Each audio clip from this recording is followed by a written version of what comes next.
Imran, thank you very much for coming on the show to talk about your career. It's great to meet you.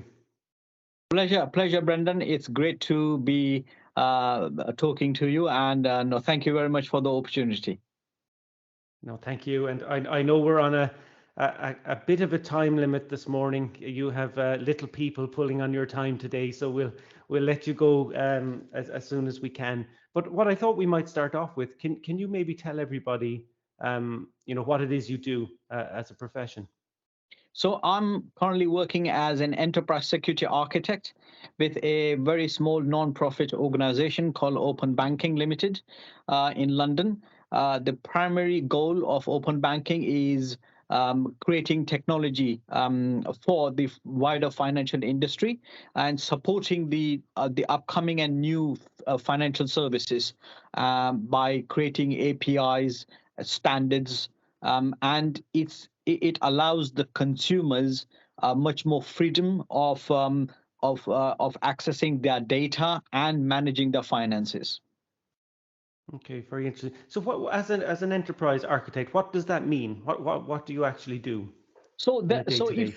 if from a role perspective as an enterprise security architect, if we look at just purely from an industry perspective, is you basically support the organization in reviewing technical architecture solutions and finding out security gaps, assisting in DevOps environment, and bringing in sort of like I would say skill sets such as threat modeling, analysis, analyzing, and supporting the organization from strategic perspective. Because as an architect, you are not just purely looking at what you from a technology perspective. You're also looking at from a process. You're also looking at from a supporting the organization in their strategic vision.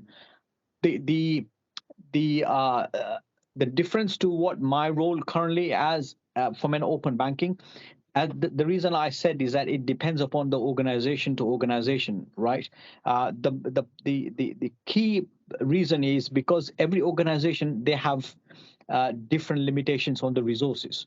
You might find some organizations that are quite thin on the resources side, and even though your title, your role could be as an architect, but you might have to go above and beyond and take on number of other responsibilities. So within open banking, I my role is to assist in evaluating our current infrastructure, the application solutions that are currently being built, identify the gaps, assess these technology from a threat modeling and security side. But at the same time, I also overtake the responsibility for scoping and managing the penetration testing logistics. We also work with the security operations centers to define, how the technology needs to be integrated into the organization, into all the overall monitoring, and then designing specific use cases that provides the visibility within the organization in terms from a threat perspective.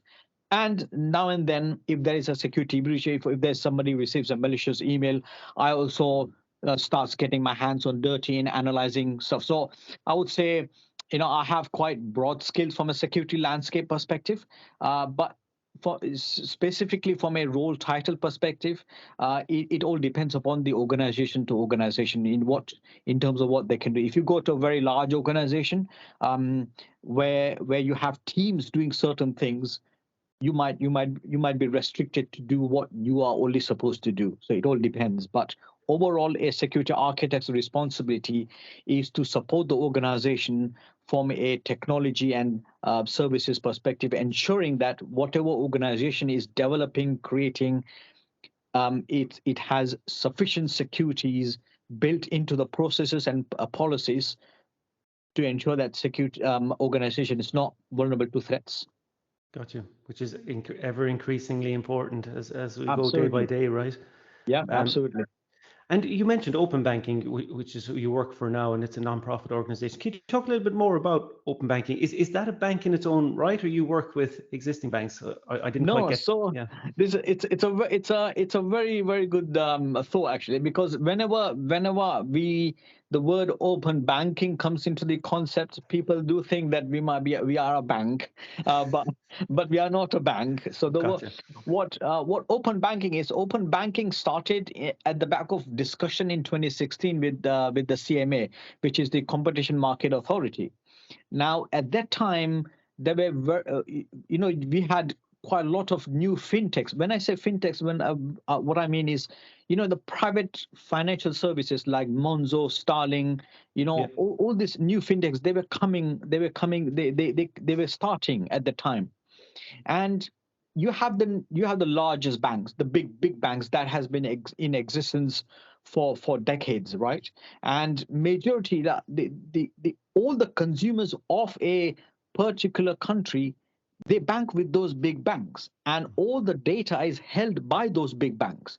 Now, for a new and upcoming fintech, for them to get hold of, telling the consumers, the general public, that we can also provide you this financial services. Why don't you try us? Because people have been banking and people have been using the services for that long. They feel a bit skeptic to say, okay, no, you are very brand new. I don't know what might happen if I give my money to and you basically go kaput and out of business. What am I supposed to do? So people started a bit. It was a bit difficult for them to uptake the services. So what happened is, the competition market authorities decided to do some research and do some study and say, right, we need to create a technology that gives the large banks the comfort and the security, saying that if a consumer decides that I want my data that you hold to be also accessible by these new financial services, they are comfortable doing so. Mm. And consumers are comfortable in doing so as well. Now, what this allowed is, it allowed the consumers more visibility of their money, more visibility of what data that is held by the largest banks, and much more flexibility in seeing what products and services are available. Open banking came into existence. We created the standards, we created the APIs, completely public. Um, any country, any financial services can go download the APIs, take a look at the standards that we've created, adopt to those standards, and create an open banking service for the Wow. consumers. Right now, when people ask, so when you say open banking, what does that actually mean? What that means is, you have the ability to see all your financial services information in a single pane of glass. Say, for example, you have a account with Monzo Bank, and you also have legacy account with Barclays, Santander, Citibank, let's say, for example, and you want to say, well, I don't want to keep on logging on to all of these individual banks and have a look at what money I have in my account, how much savings I have, how much expenditure is going. I want to be able to see everything into one single pane of glass, one place. And if you are using Monzo as your primary bank at the time, you can utilize Monzo as a dashboard to accumulate all the information into one single place. That is open banking. Previously, the other example is when you transfer a money from your current account to someone else's current account, you have to put all those information, and the banks would not check because they can't, Mm. right? Because that information is held somewhere else. Nowadays, when you input the sort code and the bank account number and the name of the person, and before you initiate the payment, it will go and check whether the sort code and the account number belongs to the name of the person you specified in the information. That is all open banking. So open banking facilitated all that information, not only from consumers' perspective, but also from validations and verification. Open banking opened up the opportunity for reducing the fraud payments. Previously, if you receive a SMS message from a threat actor, right? And that SMS message says, "We are your bank," right? "We have blocked your account." from a standard consumer perspective, you will be scared. So, okay, why would my bank block my account? And you'll be inclined to click on that link that's in the message, right? Without understanding it, without thought what that link actually does.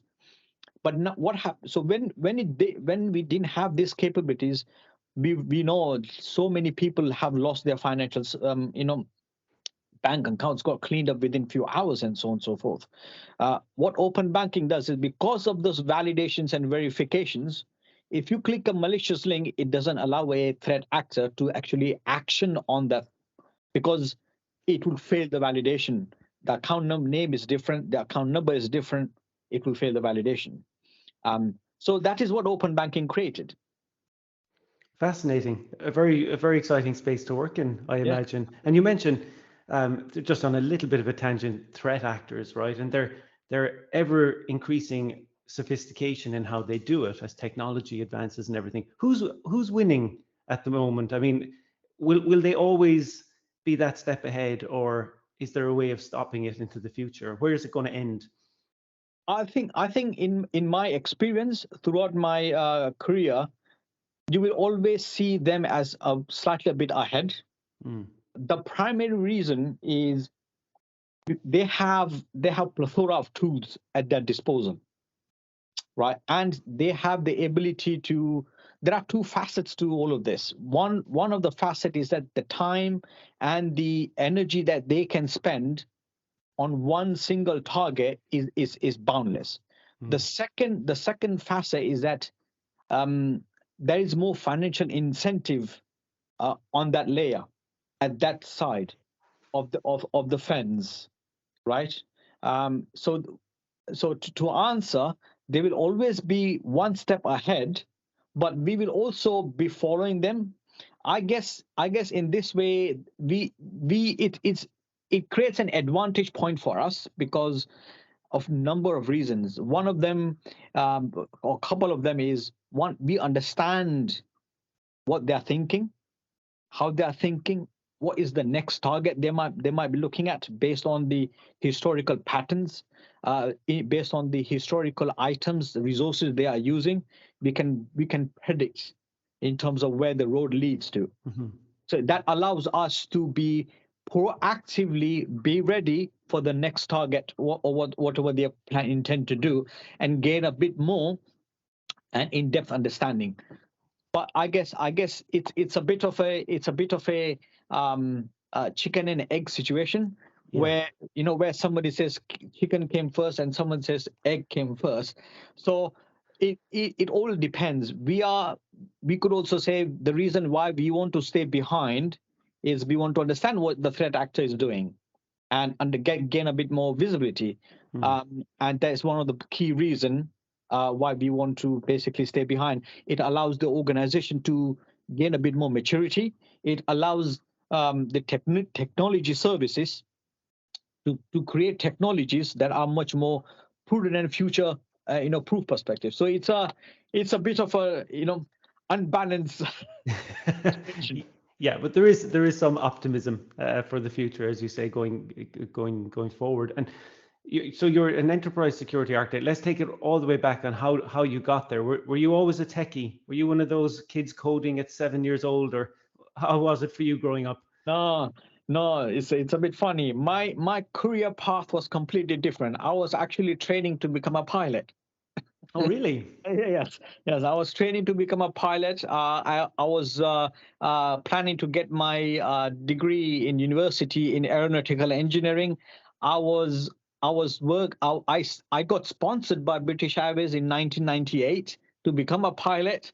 Um, but because during at that time we didn't have laser eye surgery, right? And I could not. I failed my medical examination Oh, because I no. couldn't get my, yeah. So what happened is, in United Kingdom we have this process called UCAS, which is university applications. Yeah. And what I did at that time is, I thought, and it broke my heart that I could not basically become a pilot. So I started looking at different venues in terms of what would be the other way I could start flying, because that was my passion since I was the age of 5. I wanted to be a pilot. I wanted to fly. I wanted to reach the skies, right? So I started finding all different ways and means. And at that time, I just finished my A levels and I was applying to universities. And I decided I'm going to apply to 3 universities in aeronautical engineering and 3 universities in computer science. So this is we are talking about Windows 3.11 era, Yeah, right? Yeah, yeah, and Microsoft DOS and 3.11 era at that time. So I thought at that time I looked at it, I said, oh, there's people are talking a lot about computers, and I can see when I go into the city, Oxford Circus, London City, I can see computers. What is it? And so I applied to 3 universities in computer science. Um, my luck probably is the destiny, I guess. I got placed for aerospace engineering. I got a reply back from one of the universities saying that, Mr. Ulghar, sorry, we do not have space in aeronautical engineering, but we do have space in aerospace materials. And I said, thinking, no, I don't want to do aerospace materials. I want to do computer science. I want to do aeronautical engineering. And then the next day, I received a reply that, Mr. Ulghar, we've got place for you for computer science. So I said, well, I don't want to do aerospace materials. The only route that leaves me is computer science. So I ended up doing computer science degree in at London Metropolitan University. I had I had a brilliant opportunity to become a research profession within the department. My dissertation that I created was really brilliant. At the same time, because the head of computer science was at that time was researching on that particular dissertation I did, which was scanning the skies to identify whether it's an aircraft or whether it's a bird or whether it's a cloud, right? And at that time, that the same concept was also put into parking areas. So if you have the security cameras, which is integrated with this application, which can identify whether it's a van and the space that they're parked in is big enough for the van to park in, whether it's a car, whether it's a motorcycle. yeah, And I did the same type of application, but related to financial services applications, bank checks. So the professor asked me whether I would be willing to help him enhance his research, and and I really worked hard to get really good marks in computer science. And but what happened is, because I spent quite a lot of time, 3 years is quite long studying within your head. So after that, I decided to get an employment. I said, let me go and work first, and then if I do decide, I'll come back to you and let you know if I want to join your research department. But what happened is, at that time, we didn't have anything like apprenticeship schemes or internship schemes at that time. And at, once you leave university, the only thing you had was you apply for graduate level positions, and it was quite difficult to get into at that time, specifically at the software development level. So I decided to go into sort of like a technology area. So I soon after university, I went and got certified in Cisco networking, CCNA, and at that time it was Microsoft MCSE. Certified engineer. So I got myself certified, and my first role was in working with the government, the United Kingdom government, and that's when I started learning quite a lot of things. And while working, I started at service desk position, the first level, the most junior level position, service desk, taking calls and resolving issues on the phone call, and sometimes going to the user's machine and troubleshooting why it's not working. So it was very, very basic level. But because I had certifications in CCNA and MCSE, I was looking to basically go into a bit more server side. But while working on the service desk, one day we had a call from one of the customers and said, my computer is behaving oddly. Can you have a look? So, and at the time we had this remote desktop. We were using Windows XP machines. So I remoted onto the user's desktop, had a look, and I could see in real time some really odd name type of folders and files started being created on the computer. And whenever you went onto the desktop and tried to click on an executable application like Microsoft Word, the user would get an error message saying exe not found. And that baffled me. I said, well, hang on a minute. The bloody application is there. The exe is there. Why is it telling me it's not found? So I started getting a bit confused and a bit fascinated as well. So what is this? Something happening? So I went to the security department. I said, guys, can you have a look at this? Because, straight when they had a look at this, they said, oh, it's a virus. The computer is infected with a virus. And that was it. You were hooked. That period, that moment, I said, okay. So every time what I used to do is after work, because the infrastructure department was 24/7. So every after work every day, I would go and sit down with them for 1 hour and just look at them what they're doing and learn, ask them question if they are free, and then learn. And then when I come back home, when I have time, I would basically go and read upon and see what it is.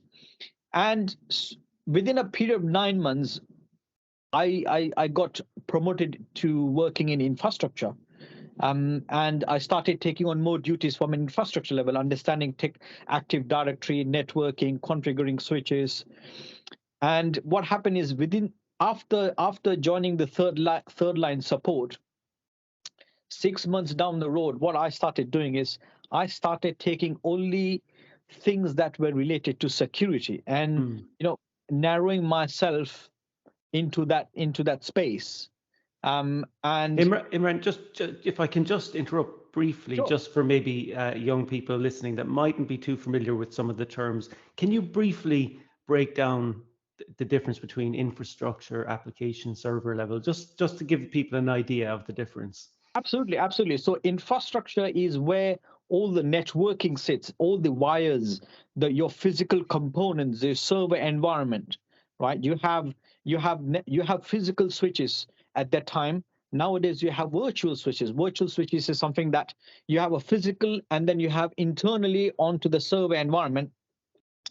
You have broken down into much more application side. Application is what you interact with, like when you switch on your computer and you see Microsoft Windows 10 come up, or Microsoft Windows 11, or you have Apple Mac operating system turn on. That is an application. You double click on Google Chrome or Internet Explorer, Microsoft Edge, or Safari browser. That is an application. That now all of that runs on a particular hardware.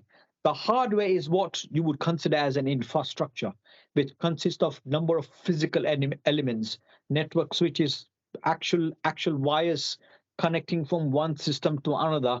That is all infrastructure. Gotcha. And then you have databases, of course, underlying the applications as well. So all the things that you do when you type some information, you press a button, it gets stored somewhere, right? And all of that information there is stored somewhere. Now that storage area is called a database.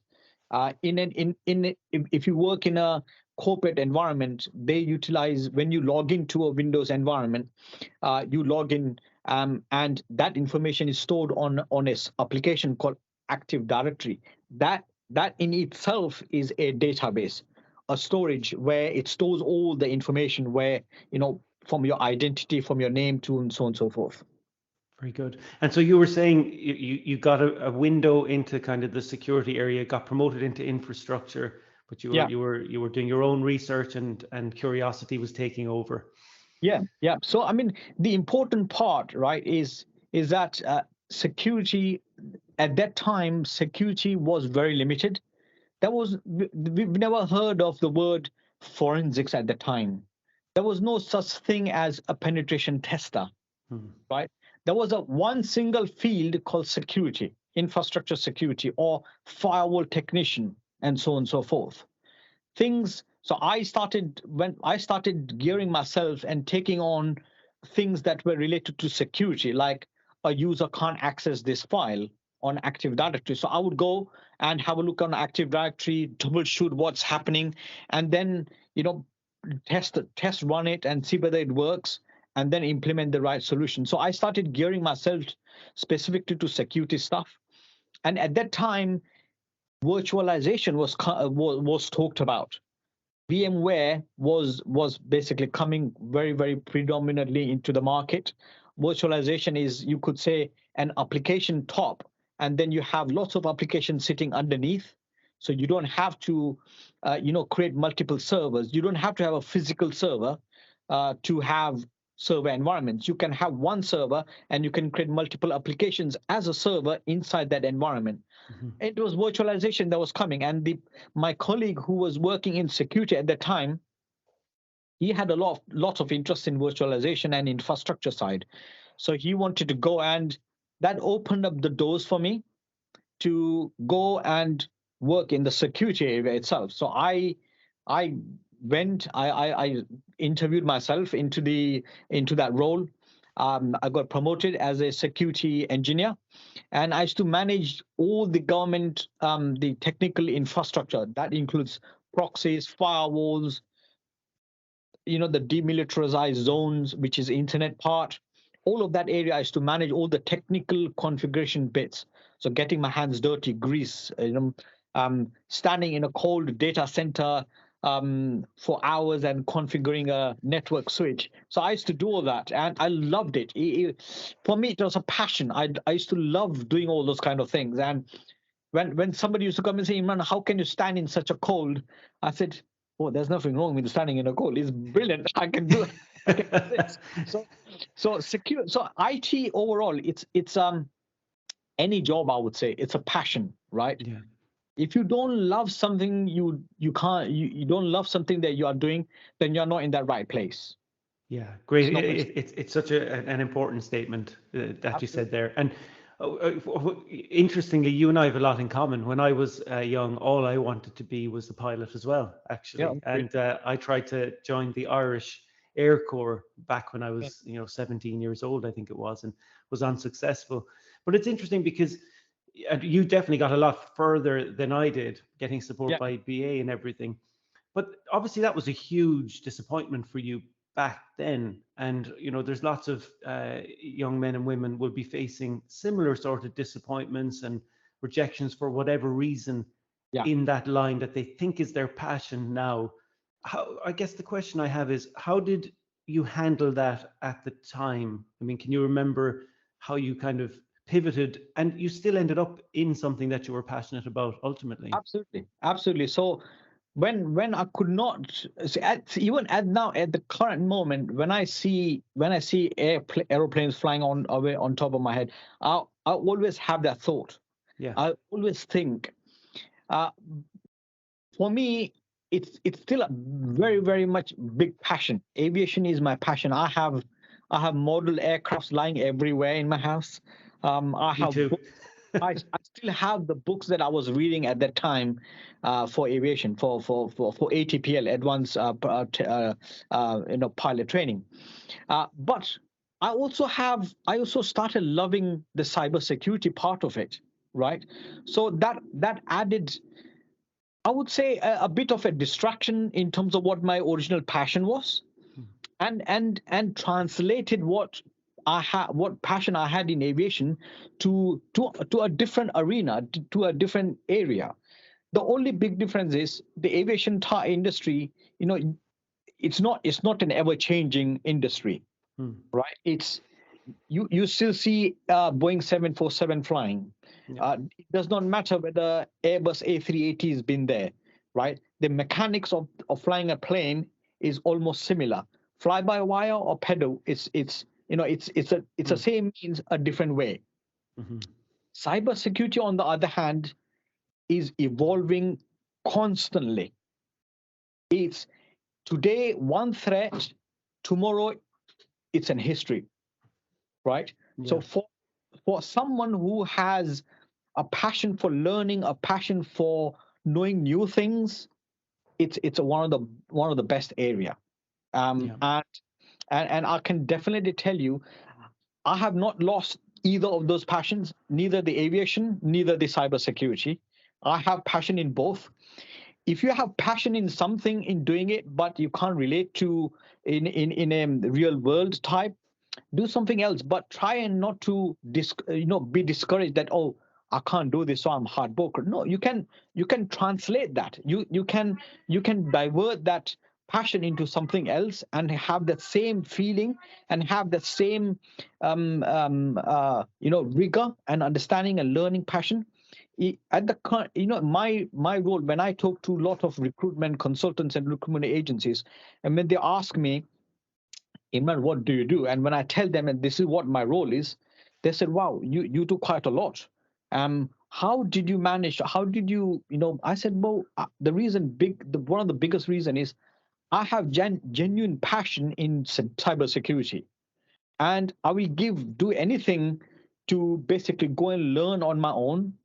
The problem is, because the area is so massive at the moment, it's very, very difficult to hone into one single Mm, landscape, mm, right? So, as I say, no knowledge is dangerous, but and too much knowledge is also too dangerous.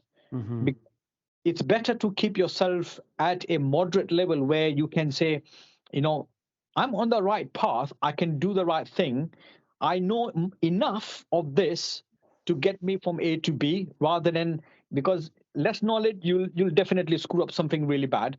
Yeah. And if you have too much knowledge, you have too much ego, and you might put down some people and say, well, you're not good enough for me. Yeah, yeah. And you said diverting your passion into something else. I love that. I mean, Yeah. it's important as you move through your career, and you know, to knowledge and the the massive landscape that IT is in general and technology is. You did a computer science degree ultimately. Can you talk to maybe the benefits of doing a computer science degree versus, as you say, maybe honing in on something specific within IT early on and doing a qualification in that? See, the thing, so Brendan, it's the time has changed quite rapidly, and that has landscaped the environment of computer science itself quite in a very, very broad manner. When I was at university and doing my computer science degree, we didn't have internships, we didn't have scholarships. And when I say internships and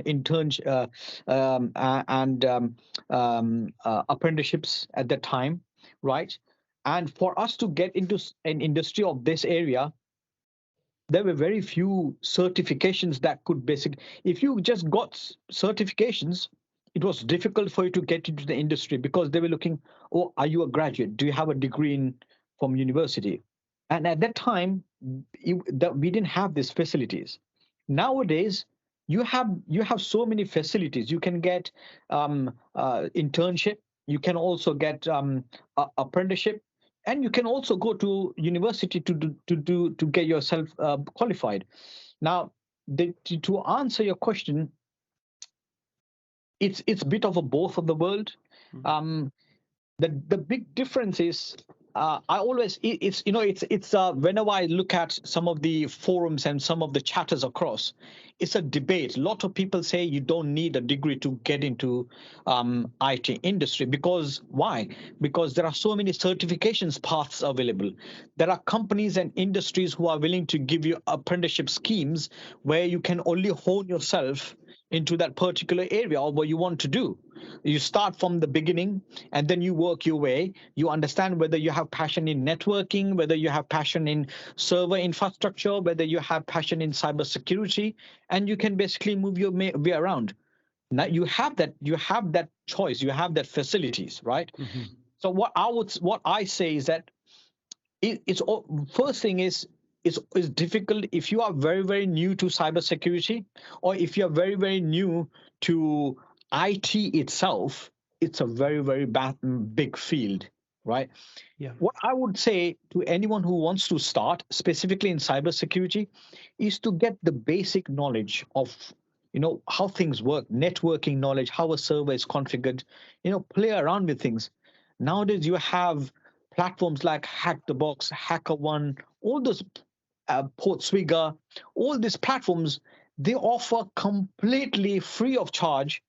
You don't have to pay a single penny, right, to learn any of those things. You can just sign up and start learning. Cybery, Udemy, and also to name, there are two big organizations at the. Well, I would say there are two well-known organizations in cybersecurity, and everybody must have heard of Offensive Security, which provides qualifications like OSCP, OSWE, right? There's also another company called TCM Security. They've started something called live cybersecurity trainings, and they actually every Wednesday and every Friday at 5 GMT they go live, and they show you hands-on how things happen. What do you do in an open source intelligence? How do you hack into a box? How do you compromise? How do you write Python script to create a vulnerability scanner? So the reason I say is that the breadth of knowledge out there, it's not short enough. It's so much that you can't get enough, right? Yeah. So the most important path I'll give you an example. My nephew, he's at the current moment doing college and he's doing computer science, IT, and he likes doing programming. He's done Python and he's done JavaScript. And he was saying to me, he said, Imran, uncle, what do I do? I said, listen, you are doing IT at the moment, stick to it at the moment, right? When you come to a state where what you want to do, right, we'll come to that state. So what I do is, my habit is I feed him information from different areas on a very small trinkle. So it's not like overloading him with lots of information. I'll give him small trinkle. I said, okay, have a read upon this. Like for example, have a read on what TCP IP is. And then next week I'll tell him, have a look at this YouTube video. It's about Python 101. And then one day I'll tell him, okay, have a look at this Nmap. See what it does and what you can do with it. So I'll feed him some basic information, but from a wider technology, cybersecurity perspective. So when he comes to a state where he needs to make a decision whether he wants to go and do a degree in university in cybersecurity, or whether he wants to go to a apprenticeship scheme path, or whether he wants to just go and get certified and start working, he has that choice. He has that capability, right? Yeah. So I would say, whatever your passion is, whatever you want to do, you have that choice. You have that ability to get that wider knowledge. Yeah, exactly. And there's just many these days, especially. There's more than one avenue to follow Absolutely. your passion, and there's lots of different doors you can open to go down a given route. And you mentioned earlier as well, which is very important, is the curiosity aspect of it. Yeah. If you've got a passion about something, there's, especially with online these days, there's so many free avenues to build your knowledge without having to do anything else. But and just to add one more thing, one of the key item I would say to anyone who wants to get into cybersecurity is, don't be afraid to ask anyone, right? And I say this to everyone. I have helped numerous people, in not just direct relatives, but friends and other people as well, in guiding them in terms of what they want to do and how they can do, not purely just cybersecurity, but just general knowledge in terms of whether you want to go into university, do a finance degree or this, and so on and so forth. So don't be afraid to ask anyone that who is already working in the industry, who has that knowledge. Don't be afraid to ask. Yeah, I can echo that, because in cybersecurity especially, you do seem to be a very friendly, open bunch. I can say that for sure, based on my experience across organizations and people we've had on the podcast here as well. Imran, if I could ask you and just a kind of a basic enough question, what do you love most about what you do today? But can you also tell us what do you not particularly get too excited about in terms of what you do today? It's a brilliant question, Brendan. It's a very brilliant question, and it's a very, very difficult question. See, the difference in myself is because I started from, the basic infrastructure, getting my hands dirty. So when I got into cybersecurity or security, I wanted to know everything, right? How does a server get hacked? How does this virus work? Whenever I meet someone who is working in cybersecurity in a specific area, like I have a friend who works in forensics, right? And forensics is very, very specific. Forensics is investigation, detective. Um, when I look at what he does, I want to know what he does. If I sit down with a penetration tester and look at what he's doing, I want to know what he's doing. I want to do it myself, right? So that is one of the. It's. I guess you could take this as both my passion and my weakness, because you can't. One thing is you can't know everything. Yeah. Right. And you can't know everything. Second, you can't have time to know everything. Right. So it's a bit difficult for me to answer that question. Yeah. But that's because that's me, right? That's how I put myself from the beginning when I started in this path. I learn and do things in every way, in every place. Though that might not be in depth, though that might not be expert in that particular area, but I would say sufficient enough to answer you a question if you ask me what a vulnerability is. How could, like, for example, very recent when we had the Log4j vulnerability. Yeah. Um, if somebody was to sit down with me and say, right, how does Log4j work and how a server gets infected if or compromised if it's vulnerable to Log4j, and if I was asked this question at an interview or somebody asked me, I'm comfortable enough to answer this question, even though my role and my area of working is security architecture. Right. Yeah. So I would say it depends upon person to person. Right. The reason I am what I am is because my environment at that time and the path and the route I took was such that allowed me to broaden my security knowledge at a very, very broad level. Yeah. Right. Brilliant. And the biggest weakness I have and the biggest I would say hardship is I can't get enough of that cyber security, because so every Wednesday and Friday I'm not a penetration tester, and that is not the path I want to go to. But I would go to every Wednesday and every Friday evening after work. I would spend that 2 hours going and learning how a server gets hacked. I would go and do all the training materials, lessons they are associated to it. Right. Yeah. The next part is I would go and learn malware reverse engineering, even though it's not my role. I've never been in it. I don't want to be in it. Right. So But you want to understand it. I understand it. Yeah. Yeah. But your natural curiosity is coming through, even just talking to you here, and your passion. And Yeah. that stood you in good stead, right? Because if you have that, and that goes across any career, anything you do for a living, if you have that curiosity, it's going to help you get ahead, because you're going to Oh, ask definitely. questions, you're going to learn more. Yeah. Absolutely, absolutely. And I say this to everyone. I say this to everyone, even my own family members. Right.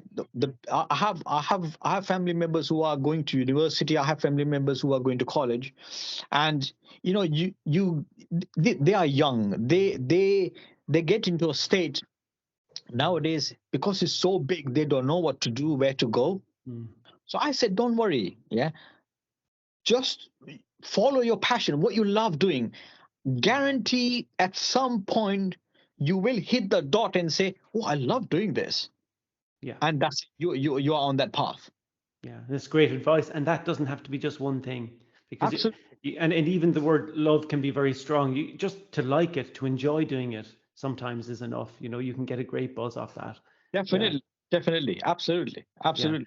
Imran, I could talk to you all day. Your passion about what you do is fantastic, and it's Well, great to meet people that clearly love what they do. But just to finish up, if you could go back and have for 5 minutes to sit down with yourself when you were 17 years old, oh, what advice would you give yourself oh. based on all your career to date and what you know now?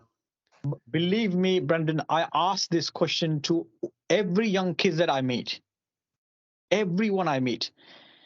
One of the biggest thing is I didn't have anyone who could advise me at that time, because people were quite limited in terms of who the educated level, and people who had hands-on experience in that corporate environment, corporate field. Yeah. So it was difficult for me. So I didn't know which subjects to take in when I was doing my A levels. Was doing computer science a good area for me to get into? I didn't have anyone to advise, right? So it was quite difficult. And I say this, that if I had the time, if I had the ability, so I'll give an example. We had friends, family friends, who were quite well off, and they were working in marine engineering, shipping industry. I had family friends who were barristers, lawyers, working big ministry, justice departments. So I met them when I was young, and this was like when I was in my early school, college years. So I had the opportunity to meet them, and I knew what they were doing, but I didn't have the opportunity to sit down 5 minutes, but them sitting down with me 5 minutes and telling me, so Imran, what do you do? What are you learning? What is it that you love doing? I didn't have anyone to sit down and ask me that question. So when I spoke to them, they would tell me what they do, why they love doing it, and how much they're earning in terms of what they're doing. So it was that level. So if I had 5 minutes with someone, I would sit down and ask them the questions. Tell me what you love. Yeah. Yeah. And I can show you I can give you guidance. I can show you the path and say, what is good for you and what is bad for you. Brilliant. Brilliant. And on that note, we'll end it. Thank you very much, Imran, for your time. And I'd love to catch up with you again, maybe in the future, and we'll do another one.